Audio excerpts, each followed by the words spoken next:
Театр кукол подготовил фантастический мюзикл.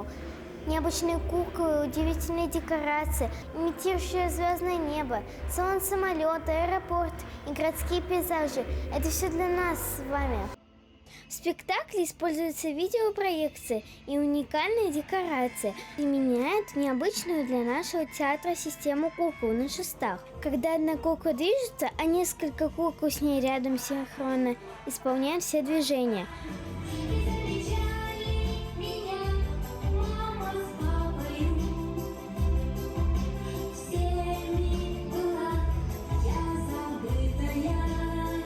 Помимо необычных декораций, в спектакле появляются очень неожиданные персонажи, такие как 7 пятниц на неделе, проще пареные репы, конь в пальто, конь не валялся.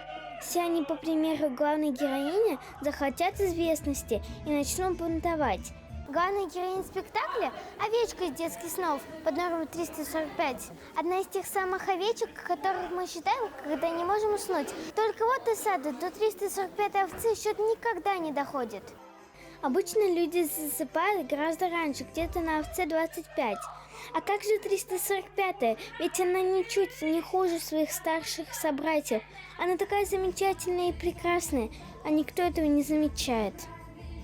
Однажды главной героине овечки надоедает ждать, когда ее наконец заметят. И она решается на отчаянный шаг. Овца номер 345 сбегает из дома, чтобы стать звездой. А что из этого выйдет, узнаете сами. Мария Пилипенко, Рамазан Мусин специально для «Игры новостей».